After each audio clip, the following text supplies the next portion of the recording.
Buenas tardes, mi nombre es Omar Jaciel Campos Sanabria, soy alumno de la carrera de Administración.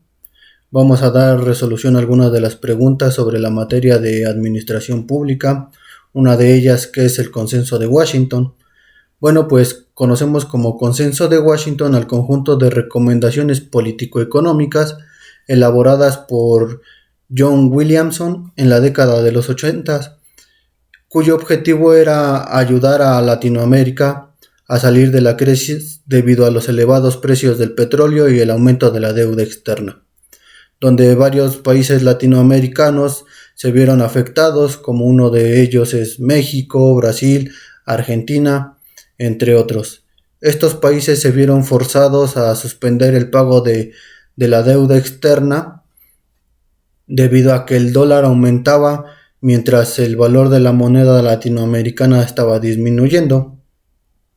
Esto pasa a que los préstamos adquiridos por esos países habían sido en dólares y su adeudo aumentaba, siendo estos los países más afectados, por lo cual se tuvo que realizar un modelo económico que permitiera a los países latinoamericanos salir de sus problemas, dando origen al Consenso de Washington en 1989 para restablecer el crecimiento económico de América Latina.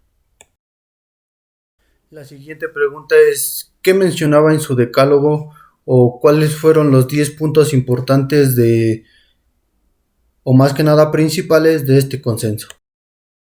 Como punto número 1 tenemos la disciplina fiscal. Este trata de que el Estado debe de ser lo más chico posible para que de ese modo se pueda reducir el gasto y evitar los grandes déficits fiscales que eran los causantes de la inflación, para que estos déficits, pues entre estos salía el déficit de pago y la fuga de capitales, entre otros problemas que se llevaban a cabo. El punto número 2 es el reordenamiento del gasto público. Lo principal era eliminar todo gasto improductivo, seleccionando prioridades en los mismos y redistribuyéndolo de mejor manera.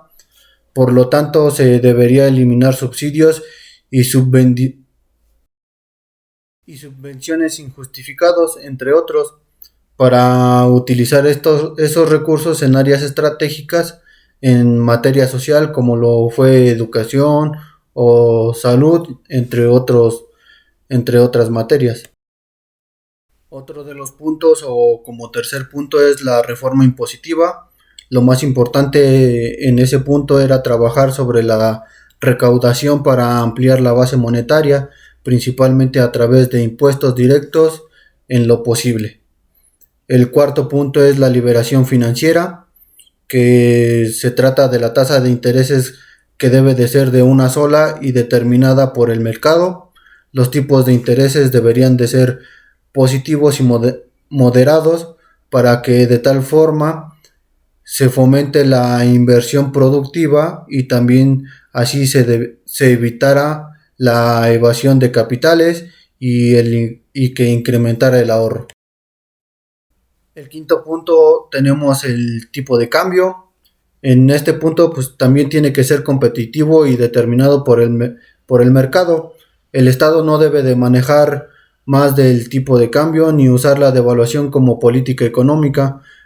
Un tipo de cambio competitivo, según este consenso de Washington, generaría una mejor política orientada a expandir las exportaciones y así se recuperarían los países latinoamericanos. Como sexto punto tenemos la liberación del comercio. Se debería de dejar de lado el proteccionismo e incentivar la apertura económica. Liberar el comercio era el complemento ideal al postulado anterior del tipo de cambio competitivo para generar una política exterior virtuosa. Como punto número 7 tenemos la inversión extranjera directa. Esta trata de liberar las barreras y así tener una apertura a cualquier tipo de inversión, ya que estas aportarían el capital, tecnología, conocimiento y experiencia, ya sea para la producción, para el mercado local, como también para ampliar las exportaciones. En el punto número 8 tenemos las privatizaciones. Según esto, para el consenso de Washington, lo privado es mucho más eficiente que lo estatal, por lo tanto fomentaba la privatización de empresas estatales, fundamentalmente las deficitarias.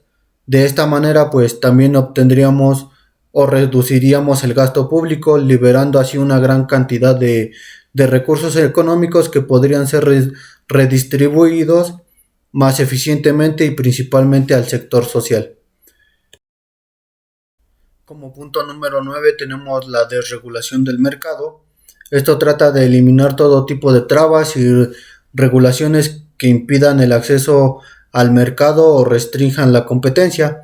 Este punto está emparentado con los dos anteriores, ya que para la venta y privatización de las empresas estatales era necesario modificar leyes y decretos que permitieran la entrada de nuevos inversionistas. El punto número 10 es los derechos de propiedad.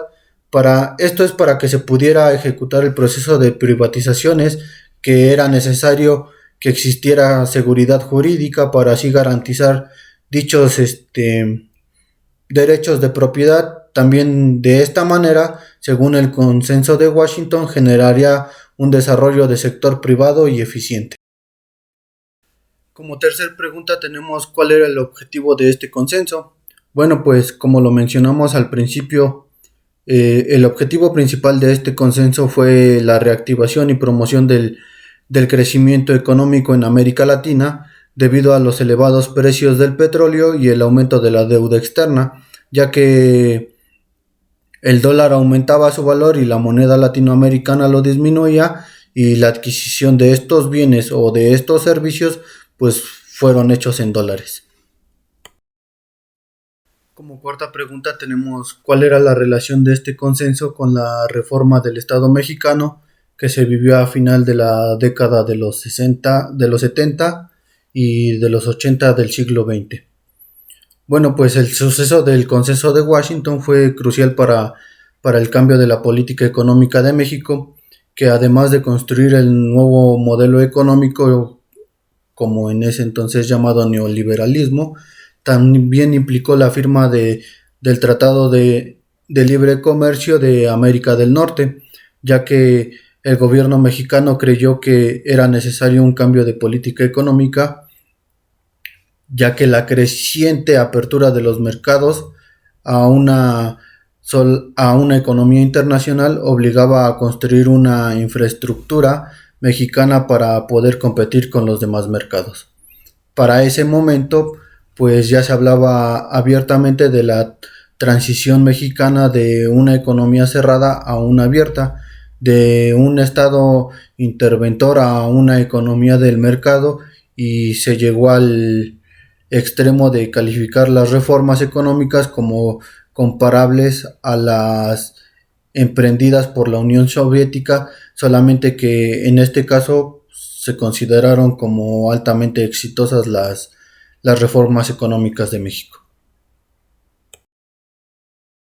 Por mi parte, pues ha sido todo. Estas serían mis respuestas a esas 4 preguntas sobre el consenso de Washington.